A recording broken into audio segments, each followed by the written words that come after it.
ગુજરાત માધ્યમિક અને ઉચ્ચતર માધ્યમિક શિક્ષણ બોર્ડ દ્વારા ગુજસેટ 2025 જામનગર જિલ્લાના 13 જેટલા પરીક્ષા સ્થળો પર પોલીસ દ્વારા ચુસ્ત બંદોબસ્ત રાખીને આ પરીક્ષાનું આયોજન કરવામાં આવ્યું છે। 2461 જેટલા વિદ્યાર્થીઓ આ પરીક્ષા આપવાના છે। 3 સેશનમાં આ પરીક્ષાનું આયોજન કરવામાં આવ્યું છે।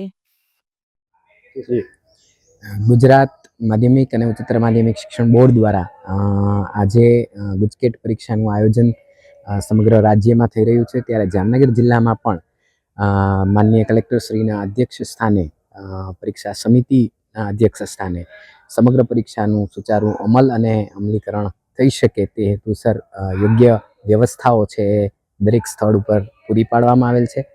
દરેક પરીક્ષા સ્થળ પર હાલ અત્યારે વર્ગ 1ના અધિકારીઓ પણ છે અને ત્યાં પોલીસ બંદોબસ્ત પણ કાયદો અને વ્યવસ્થાની જાળવણી કરી રહ્યા છે। જામનગર જિલ્લાના કુલ 13 પરીક્ષા સ્થળો ઉપર આ પરીક્ષા લેવાનાર છે અને એમાં 2461 જેટલા વિદ્યાર્થીઓ આ પરીક્ષા આપનાર છે। ટોટલ 3 સેશનમાં આ પરીક્ષા હોય, એમાં સવારે 10 થી 12નું અત્યારે જે સેશન છે એ પ્રથમ સેશનમાં ભૌતિકશાસ્ત્ર અને રસાયણશાસ્ત્ર, બીજું જે સત્ર જે છે એમાં જીવવિજ્ઞાન અને છેલ્લા સત્રમાં ગણિતની પરીક્ષા છે એ આજે વિદ્યાર્થીઓ આપનાર છે। સમગ્ર આયોજન સરસ રીતે ગોઠવાયેલું છે અને માનનીય કલેક્ટરશ્રીના અધ્યક્ષ સ્થાને એમના માર્ગદર્શન હેઠળ અમારી સમગ્ર ટીમ અત્યારે કામ કરી રહી છે।